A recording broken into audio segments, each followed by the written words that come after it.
मध्य प्रदेश की 29 लोकसभा सीटों को जीतने के लिए भाजपा ने नया प्लान तैयार किया है और वो है प्रदेश में अपना वोट शेयर 60% करना। पार्टी इसके लिए पूरी ताकत झोंकने जा रही है। मंत्री और विधायक इस टारगेट के लिए मैदान में उतरेंगे। पार्टी का लक्ष्य कि 2019 के लोकसभा चुनाव में जितना वोट शेयर मिला था उससे 2% से अधिक वोट शेयर इस चुनाव में मिले। दरअसल 2019 के लोकसभा चुनाव में 29 में से 28 सीटें भारतीय जनता पार्टी के खाते में आई थी। कांग्रेस को एक सीट पर ही संतोष करना पड़ा था। 2019 में प्रदेश में 71.20% मतदान हुआ था।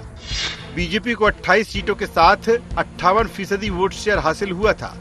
एक सीट हासिल करने वाली कांग्रेस को 34.50% वोट शेयर मिले थे। अन्य दलों को 7.5% वोट शेयर हासिल हुआ था। विधानसभा चुनाव में भाजपा ने 48.55% वोट हासिल किया है। कांग्रेस को विधानसभा चुनाव में 40.40% वोट मिले थे। 2019 के लोकसभा में 25 सीटों पर भाजपा को 50% से अधिक मत मिले थे। भाजपा इस बार क्लीन स्वीप के साथ अपना वोट शेयर 60% करने का टारगेट लेकर चल रही है।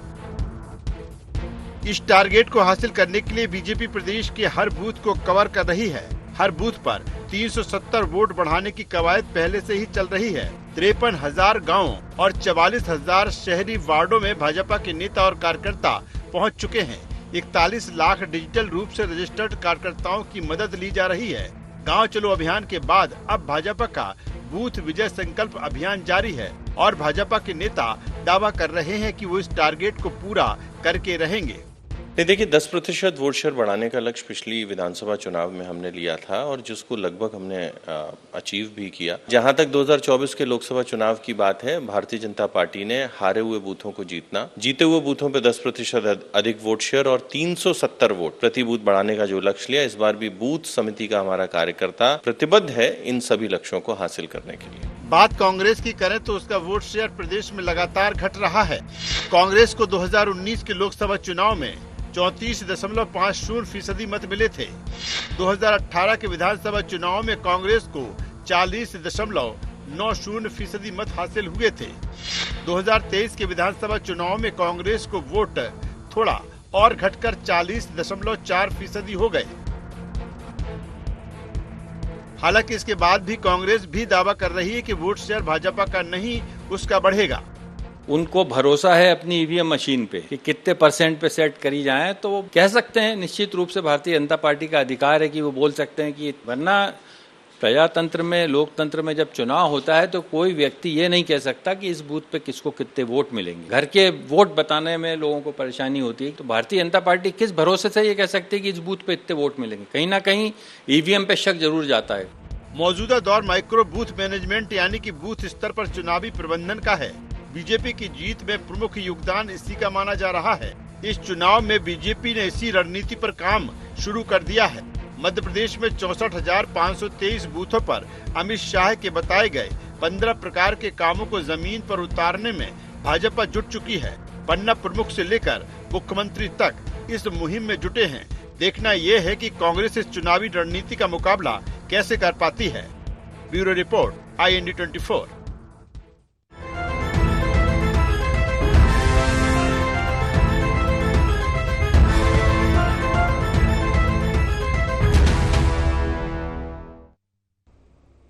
नमस्कार, IND एजेंडा टारगेट 60 में आपका स्वागत है। मैं हूं राजेश सक्सेना। आज इसी विषय पर हम चर्चा करेंगे, बातचीत करेंगे, डिबेट करेंगे, लेकिन पहले एक नजर एजेंडा पॉइंट्स पर।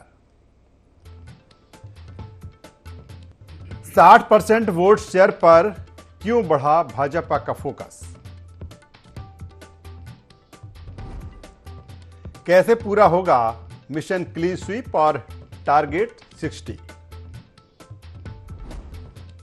लोकसभा चुनाव में वोट शेयर की बड़ी खाई को कैसे पाट पाएगी कांग्रेस? जनता से जुड़े मुद्दे या बूथ मैनेजमेंट चुनाव में किसका ज्यादा रहेगा असर? तो अहम एजेंडा पॉइंट्स जिसके इर्द गिर्द आज की हमारी ये चर्चा होगी, डिबेट होगी।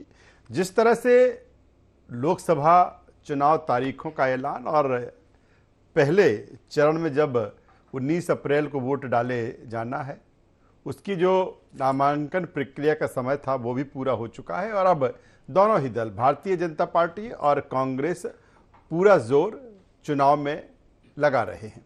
भारतीय जनता पार्टी की बात करें तो भारतीय जनता पार्टी कई एंगल पर काम कर रही है, चाहे वो माइक्रो मैनेजमेंट की बात की जाए, माइक्रो बूथ मैनेजमेंट की बात की जाए, पहले गांव चलो अभियान, फिर बूथ विजय संकल्प। और दो चीज़ें भारतीय जनता पार्टी के लिए काफ़ी अहम है कि कैसे जो वोट शेयर है वो 60 पर पहुँचे, और इसके साथ ही ये भी उसके इस बार मिशन में है कि जिस दिन मतदान हो, वोटर को कैसे घरों से बाहर निकालकर मतदान केंद्र तक ले जाया जाए। क्योंकि ये भी खबर है कि पार्टी का जो सर्वे है या जो संघ का सर्वे है उसमें ये बात सामने आई है कि 75% के आसपास वोटिंग जो परसेंटेज है अगर वो जाता है तो ये भारतीय जनता पार्टी के लिए फ़ायदेमंद है, और इसी के लिए वो चाहे हर बूथ पर 370 वोट बढ़ाने की बात की जाए या वोट परसेंटेज की हम बात करें, उस पर काम कर रही है। कांग्रेस भी दावा कर रही है कि जिस तरह से भारतीय जनता पार्टी जो कह रही है ऐसा पूरा होने वाला नहीं है, उसके भी तमाम तरह के सवाल हैं। आज इसी विषय पर चर्चा करेंगे, बातचीत करेंगे। चर्चा शुरू करें उससे पहले अपने मेहमानों से आपका परिचय करा देते हैं, फिर इस चर्चा को हम आगे बढ़ाएंगे। 3 खास मेहमान इस चर्चा में हमारे साथ में जुड़ रहे हैं। हमारे साथ में हैं वरिष्ठ पत्रकार रंजन श्रीवास्तव जी, स्वागत करूंगा रंजन साहब आपका। नमस्कार। हमारे साथ में है सचिन वर्मा जी, media panelist, Bharatiya Janata party Madhya Pradesh. Sachin ji आपका स्वागत है। और कांग्रेस के युवा नेता प्रवक्ता अमित तावरे जी हमारे साथ हैं। अमित जी मैं आपका भी स्वागत करता हूं। सबसे पहले सचिन वर्मा जी मैं आपके पास में आता हूं। 2 चीज़ें अहम है, जिस तरह से आप कह रहे हैं कि हर बूथ पर 370 वोट बढ़ाना है, इसके साथ ही जो वोट परसेंटेज है वो 60 पर ले जाना है। मेरी जानकारी में इस तरह से ये भी चीज़ें हैं कि ये भी कहा जा रहा है कि कार्यकर्ताओं से ये कहा गया है कि बूथ लेवल पर किस तरह से वोटिंग परसेंटेज बढ़े, उससे भारतीय जनता पार्टी को फायदा मिलेगा और जो कहीं ना कहीं क्लीन स्वीप की बात हो रही है हम वहां तक पहुंच पाएंगे। क्या कहना चाहेंगे सचिन वर्मा जी? देखिए, एक जो बूथ में माइक्रो लेवल पर जिस तरह से काम मध्य प्रदेश में विधानसभा चुनाव के समय हुआ था, तो भाजपा के संगठन ने उसकी भूरी भूरी प्रशंसा की और उस मॉडल को पूरे देश में अब लागू किया जा रहा है कि बूथ पर जो माइक्रो मैनेजमेंट जो भाजपा के कार्यकर्ताओं ने विधानसभा चुनाव में किया था, उसी को अब रिप्लिकेट जो है वो दूसरे प्रदेशों में भी करने का प्रयास किया जा रहा है। तो मध्य प्रदेश में जो एक भाजपा का संगठन है उसने जो एक बड़ी सी लाइन जो विधानसभा चुनाव में खींची है, उसका लाभ जो है अब भाजपा के संगठन को मिल रहा है। और इसी के तारतम्य में अब हम लोगों ने 370 वोट हर बूथ पर बढ़ाने का एक लक्ष्य लिया है। और जितने भी जो बूथ हम हारे थे, जहां पर हमें पर्याप्त मात्रा में मत प्राप्त नहीं हुए थे, उन सारे बूथों को जीतने का एक लक्ष्य है। और हर बूथ मोदी का बूथ का एक जो है हमने एक नारा दिया है, एक लक्ष्य लिया है कि हर बूथ को हमको जीतना है। और इसी से जो हमने 29 जो सीटों को जीतने का लक्ष्य लिया है उसको हम प्राप्त करेंगे। और जो अपना वोट परसेंटेज है वो भी 58% से 60% पर ले जाएंगे। चलिए अमित जी के पास में आता हूं। अमित जी, अगर अंतर देखें कांग्रेस और भारतीय जनता पार्टी में तो वोट परसेंटेज को लेकर काफ़ी है, और यही कारण है कि उनके पास 28 सीटें हैं, आपके पास सिर्फ 1 सीटें हैं। तकरीबन 35% के आसपास आपका जो 2019 में वोट शेयर रहा है, अब वो वोट शेयर उससे आगे ले जाने की बात कर रहे हैं। कांग्रेस का क्या प्लान है? कांग्रेस किस तरह से मुकाबले में अपने आप को पाती है कि नहीं, हमारे पास 1 सीट थी, अब हम इस मैनेजमेंट के जरिए इसको हम और इंक्रीज करेंगे? देखिए राजेश जी, सबसे पहले तो मैं आपको ये बताना चाहूँगा कि हमारे आज़ाद भारत के 70 वर्षों के जो इतिहास रहा है हमारा चुनावी, उसमें पहली बार ऐसा हो रहा है कि संयुक्त राष्ट्र महासभा ने भारत के आम चुनावों को लेकर अपनी कड़ी और तीखी प्रतिक्रिया दी है। संयुक्त राष्ट्र ने ये कहा है कि हम उम्मीद करते हैं कि वहाँ के जो नागरिक हैं और वहाँ के जो राजनीतिक दल हैं उनके अधिकारों को और चुनावी प्रक्रिया को निष्पक्ष रखा जाए, हम ऐसी उम्मीद करते हैं।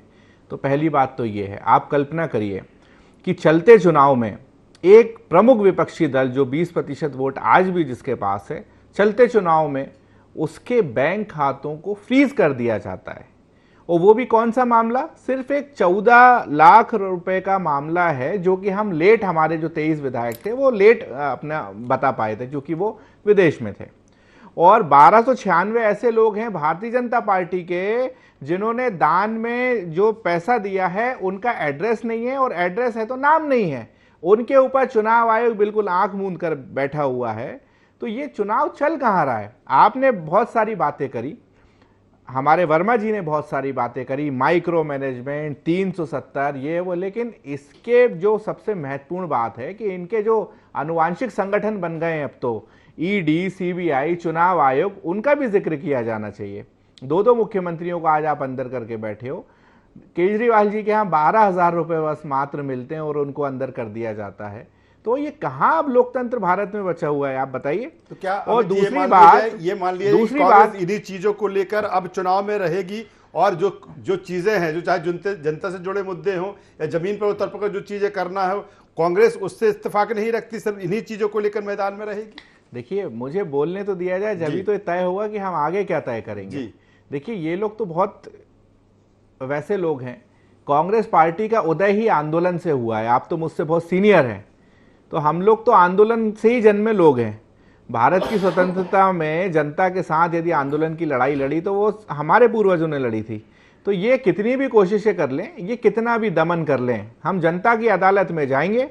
और जैसा कि हमारे प्रदेश अध्यक्ष जीतू पटवारी जी कल से जो है जनता के द्वारा जो फंडिंग की जाएगी उसके अभियान की शुरुआत कर रहे हैं। कल न्यू मार्केट से प्रदेश अध्यक्ष जीतू पटवारी जी के नेतृत्व में संपूर्ण मध्य प्रदेश में कार्यक्रम आयोजित किया जा रहा है। दूसरी बात आपने जो कहा है, देखिए 10 से 12 सीटों पर कांग्रेस बहुत मजबूत स्थिति में है। आप कल्पना करिए कि चलते चुनाव में इनके 3 सांसदों ने इस्तीफा दिया है। ये बातें तो बहुत बड़ी बड़ी करते हैं, 370 वोट, अब की बार 400 पार, 500 पार, या जो भी इनका हो। देखिए जनता को आपके मैनेजमेंट से कोई मतलब नहीं होता, जनता को ये मतलब होता है कि आपने उसको क्या डिलीवर्ड किया है। क्या जनता और पूरा विदेश ये देख नहीं रहा कि आजाद भारत का सबसे बड़ा इलेक्टोरल बॉन्ड का जो घोटाला हुआ है उसमें इनको कुछ बोलते नहीं बन रहा है, कोई सफाई देते नहीं बन रही है? क्या जनता को इन सब चीजों से कोई मतलब नहीं है क्या? तो देखिए मुद्दे बहुत हैं, चाहे हम मध्य प्रदेश की बात करें या देश की बात करें। इस पर भी आऊंगा जब दोबारा सेकंड राउंड में आपके पास में आऊंगा। रंजन श्रीवास्तव जी हमारे साथ में हैं। रंजन श्रीवास्तव जी, एक तरफ बात बूथ मैनेजमेंट की हो रही है और दूसरी तरफ ये भी है कि कहीं ना कहीं एक टारगेट को लेकर तमाम सारी चीज़ें जो भारतीय जनता पार्टी, चाहे वो 370 हर बूथ पर वोट बढ़ाने की बात हो, किस तरह से वोट परसेंटेज भी बढ़े, दूसरी तरफ कांग्रेस का जिस तरह से तर्क है, सर किस रूप में देखते हैं इस बार के इस चुनाव को आप? राजेश जी, देखिए जब चुनाव होता है तो उसमें सबसे बड़ा खतरा तो वोट परसेंटेज का ही रहता है कि बढ़ेगा घटेगा।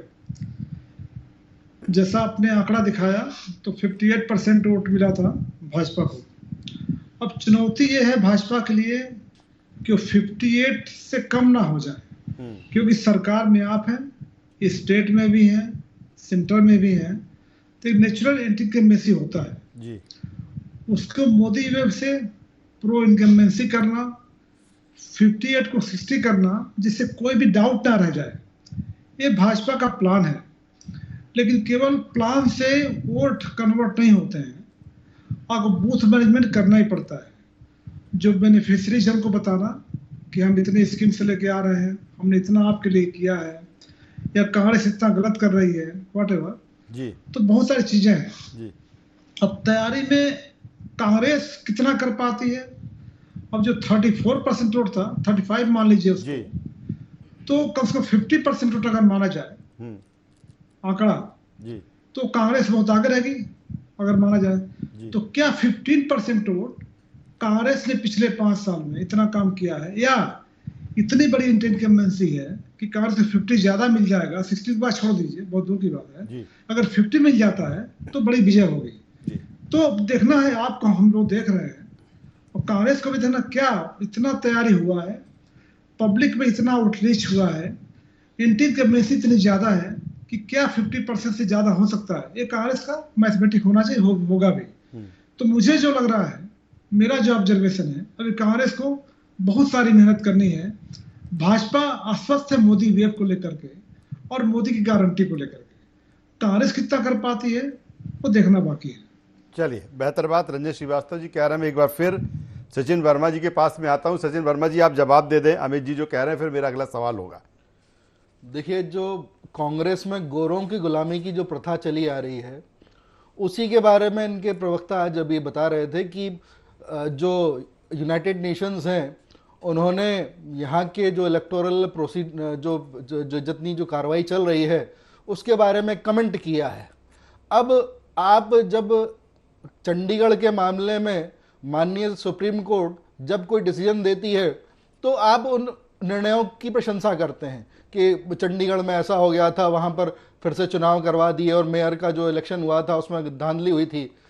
जब वही सुप्रीम कोर्ट अरविंद केजरीवाल को या झारखंड के मुख्यमंत्री को रिलीफ देने से मना करती है, उनको कोई इंटरिम प्रोटेक्शन देने से मना करती है, हाई कोर्ट में वो अप्रोच करते हैं, हाई कोर्ट उनको इंटरिम रिलीफ देने से मना करती है और एक कोर्ट जो उनको रिमांड उनका बढ़ा देती है, तो उस प्रोसीडिंग को, उस न्यायपालिका की कार्रवाई को कांग्रेस जो है अपने राजनीतिक चश्मे से दिखाने का प्रयास करती है कि एक तरफ तो वो जब चंडीगढ़ का मामला होता है तो न्यायपालिका जो है सर्वोपरि है, और जब इन मुख्यमंत्रियों को अगर सुप्रीम कोर्ट और हाई कोर्ट जो इस देश को में न्यायपालिका के झंडा लहरा रहे हैं, वो अगर उनको रिलीफ नहीं दे रहे हैं तो उसको क्रिटिसिज्म उसका चल रहा है। वो उस यूएन की जो कमेंट है जो गलत तरीके से उन्होंने किया है उसको अप्रिशिएट कर रहे हैं। तो इस तरह से जो है कांग्रेस ये भी नहीं बता पा रही है कि उन्होंने जो है उनको कहां पर ये एग्जम्पशन है कि वो इनकम टैक्स के रिटर्न नहीं फाइल करेंगे और उनके ऊपर आईटी कोई कार्रवाई नहीं कर सकती है। इनकम टैक्स के रिटर्न फाइल नहीं करे हैं कांग्रेस ने, ये जनता को बताया कि इन्होंने इनकम टैक्स के रिटर्न क्यों नहीं फाइल किए हैं। और इनकम टैक्स से जब रिटर्न फाइल नहीं किए हैं तो जैसे एक आम आदमी के ऊपर कार्रवाई होती है, उसी तरह से आईटी डिपार्टमेंट इनके ऊपर जो है कार्रवाई कर रहा है। और उन्होंने इनको नोटिस दिया और उन्होंने अपना सेल्फ असेसमेंट कर दिया जो इनके पुराने रिटर्न्स पे बेस्ड है, और उसके हिसाब से इनके ऊपर 1500 करोड़ का जो है इनका टैक्स उन्होंने निकाल दिया है। क्योंकि अगर इनकम टैक्स रिटर्न नहीं भरेंगे तो जो एग्जम्पशन एक राजनीतिक पार्टी को मिलता है वो एग्जम्पशन इनको में नहीं मिलेगा, क्योंकि इन्होंने रिटर्न जो है टाइमली फाइल नहीं किए हैं। तो ये आज वो उस एग्जम्पशन को प्राप्त करने के अधिकारी नहीं रह गए हैं। तो इस तरह से जब बातें करते हैं कांग्रेस के लोग, तब ये जनता को भ्रमित करने का प्रयास करते हैं कि हमारे साथ में इतना जो है गलत कार्रवाई की जा रही है, और ईडी के बारे में, आईटी डिपार्टमेंट के बारे में, सीबीआई के बारे में, और एक तरह से अप्रत्यक्ष रूप से न्यायपालिका के बारे में ऐसी बातें करते हैं। चलिए सचिन जी से एक सवाल ले लेता हूं मैं, एक और लाइन जोड़ दूं। न्यायपालिका ने, माननीय सुप्रीम कोर्ट ने ईवीएम पर जितनी पिटीशंस लगी थी सबको डिसमिस कर दिया है। अब जो ये ईवीएम के ऊपर जब क्वेश्चन मार्क लगाते हैं तो ये माननीय न्यायपालिका की अवहेलना कर रहे हैं, उनकी अवमानना कर रहे हैं। तो इस तरह से जो है कांग्रेस के जो लोग हैं वो इस देश को भ्रमित करने का प्रयास कर रहे हैं, ईवीएम के नाम पर, ईडी के नाम पर, आईटी के नाम पर, और जो है न्यायपालिका के नाम पर। हम उसी पर आ जाते हैं जिस तरह से हमारा आज का विषय है टारगेट 60 का। क्या जिस तरह से आप लगातार कांग्रेस के तमाम जो अभी तक का आंकड़ा है तकरीबन 17,000 लोग बीजेपी ज्वाइन कर चुके हैं, और आपके सीएम की बात करें वो कह रहे हैं 50,000 तक हम ले जाएंगे, तो क्या जो चाहे टारगेट 60 की बात करें, हर बूथ पर 370 की बात करें, या फिर हम 75% से ज्यादा मतदान की हम बात करें, क्या ये भी एक उस प्लान में है कि नहीं? जिस तरह से आप स्वागत कर रहे हैं एक के बाद ऐसे कोई दिन नहीं जाता, ये भी उसी प्लान के तहत में है? आपसे मेरा सवाल है। मुझसे सवाल जी देखिए, हम जो कांग्रेस के जो भी कार्यकर्ता आ रहे हैं और जो भाजपा की विचारधारा को अंगीकृत कर रहे हैं, उनका हम स्वागत कर रहे हैं। और जिस तरह से एक माँ अपने सबसे छोटे बच्चे को उठाने के लिए सबसे ज़्यादा झुकती है, इसी तरह हमारा जो संगठन है उस छोटे बच्चे को जो अभी हमारे संगठन में नया आया है उसको उठाने के लिए पूरा संगठन जो है एक माँ के रूप में उनके लिए झुका है। चलिए मैं आता हूं, मैं अमित जी के पास में आ जाता हूं। अमित जी, खाई बड़ी है, रंजन श्रीवास्तव साहब भी कह रहे हैं कि अगर कांग्रेस ऐसा कर लेती है तो फिर कुछ बेहतर कांग्रेस कर पाएगी। लोकसभा चुनाव में वोट शेयर की जो बड़ी खाई है, कैसे कांग्रेस इसको पाटेगी, या फिर जिस तरह से आप जो चीजें कर रहे हैं वही चीजें जनता पर असर करेगी? क्योंकि आपने कहा कि कांग्रेस इस चीजों को उठाएगी, चाहे संयुक्त राष्ट्र संघ की आप बात कर रहे हैं या अन्य मसलों को जिस तरह से आपने जिक्र किया, क्या यही हथियार होगा कांग्रेस की? नहीं, हम इसके जरिए ही अपना वोट परसेंटेज बढ़ाएंगे। देखिए, पहले तो मैं भारतीय जनता पार्टी के नेताओं की बात का जवाब दे दूं कि जिस तरीके से उन्होंने कहा केजरीवाल, कांग्रेस, भ्रष्टाचार, जिस पार्टी का राष्ट्रीय अध्यक्ष ही कैमरे पे रिश्वत लेते हुए पकड़ा जाए, कम से कम उस पार्टी को ये शुचिता और ईमानदारी की बातें शोभा नहीं देती। पहली बात तो ये है। अरे मैं आपके बीच में नहीं बोला, थोड़ा शांति रखो, मैं कितने शांति से सुन रहा था, क्योंकि आपकी मुझे मालूम है कि आपकी दुखती रग पे हाथ रखूंगा तो दर्द होगा। और सुन लो, बिल्कुल बोलिए। गोरों की जो गुलामी की बात कर रहे हो ना, सावरकर जो है वो माफी मांगे अंग्रेजों से और बोले कि हम ब्रिटिश आपकी सारी बातें मानते हैं और अंग्रेजों के गुलाम हम। आप कल्पना करो, कभी नरेंद्र मोदी जी को आप पत्र लिखो कि जितने भी विदेश से राजनयिक आते हैं उनको महात्मा गांधी की समाधि की जगह कभी एक आध बार सावरकर जी की प्रतिमा में भी ले जाएं, तो हम मान जाएंगे कि सावरकर जी बहुत महान है। लेकिन आते तो आप गांधी जी पे नहीं लगता। अब जो चीजें आप कह रहे हैं, जो चीजें कांग्रेस कह रही है, क्या कांग्रेस अपने लोगों को नहीं समझा पा रही? सुरेश पचौरी जैसे नेता बीजेपी में चले गए, आप वर्तमान जो एक्टिंग एमएलए हैं वो उसमें चले जाते हैं। तो जिस तरह आपको नहीं लगता कि जो आपको जिनको संभाल के रखना चाहिए वो आप संभाल के नहीं रख पा रहे हैं? देखो राजेश भैया, पहले तो ये मेरा निवेदन है, आप बहुत सीनियर पत्रकार हो, मेरे बड़े भाई हो, आप जिस सीट पे बैठे हो आपका धर्म ये है कि दोनों लोगों को बराबर समय दो, है ना।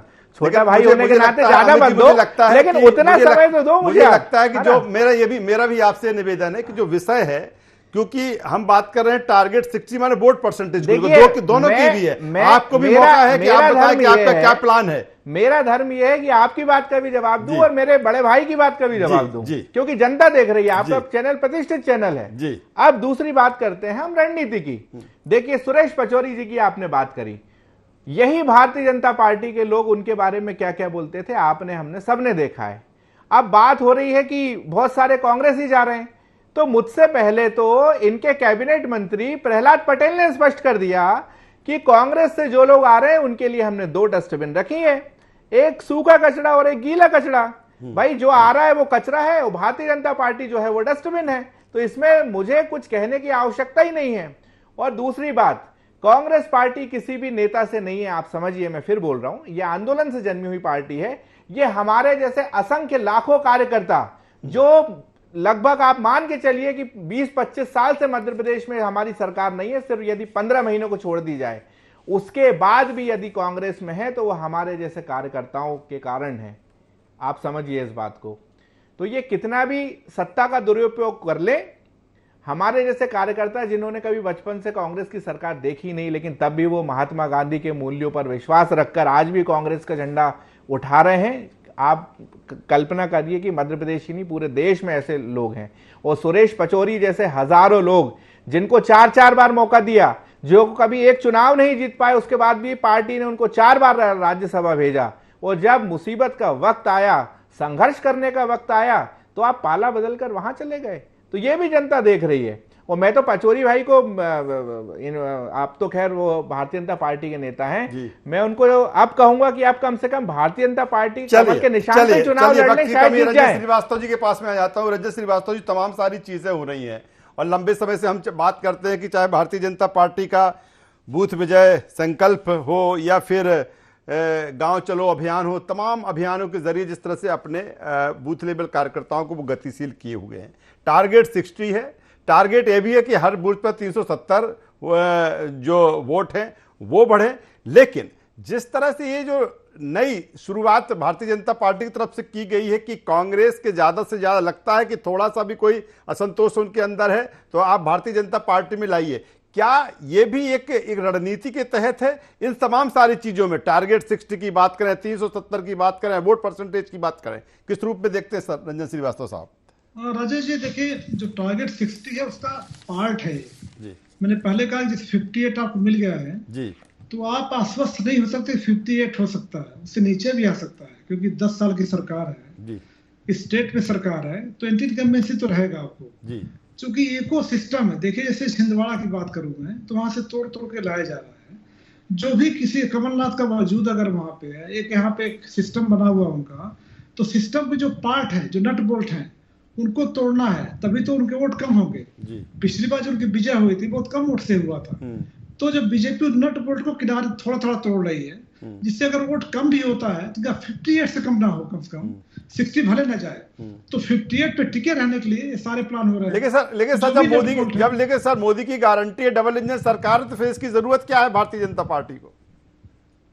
बिल्कुल सही बात है, और भी बहुत चीजें हो रही हैं। जी। देखिए नारा अलग बात अपनी है राजेश जी, नारा अपनी जगह पे होता है, टारगेट अपनी जगह होता है, लेकिन पार्टी जानती कि हम कहाँ पे खड़े हैं, हमारी वीकनेस कहाँ पे है, जनता के मुद्दे कहाँ पे हैं। तो मुद्दे तो ऑलरेडी एग्जिस्ट करते हैं, ठीक है।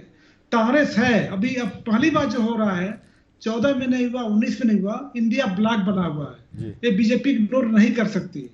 तो उसको देखते हुए भाजपा पूरा प्रयास करेगी कि जो पिछला वोट शेयर हमारा है उससे कम ना हो, इसलिए सारे प्रयास हो रहे हैं। चलिए, बेहतर बात रंजन श्रीवास्तव साहब का कह रहे हैं, और भारतीय जनता पार्टी उसी मिशन पर काम कर रही है कि जो वोट शेयर था उसका 2019 में वो बना रहे, और इंक्रीज हो जाता है तो वो बेहतर है। लेकिन कांग्रेस किस तरह से अपने वोट शेयर को इंक्रीज करेगी, क्या उसकी रणनीति है, कौन सी ऐसी चीज़ें होंगी, ये भी देखने वाली बात होगी। तीनों मेहमानों का मैं धन्यवाद करता हूँ, शुक्रिया करता हूँ। तो भारतीय जनता पार्टी मिशन 60 पर है, यानी कि 60% वोट शेयर पर वो काम कर रही है, इसीलिए तमाम अभियानों के जरिए उस पर गति दी जा रही है। लगातार बैठकों का दौर जिस तरह से चल रहा है, जिस तरह से कल भी बैठक हुई, लगातार जो बैठकें चल रही हैं। दूसरी तरफ जो टारगेट, एक बड़ा टारगेट ये भी दिया गया है कि 370 वोट आपको बढ़ाना है जो विधानसभा में मिले जिस बूथ पर, उसमें। दूसरी तरफ कांग्रेस की क्या रणनीति है, क्या स्ट्रेटजी है, ये भी देखने लायक होगा। IND एजेंडा बस इतना ही। IND 24 पर खबरों का सिलसिला लगातार जारी है, बने रहिए हमारे साथ। नमस्कार।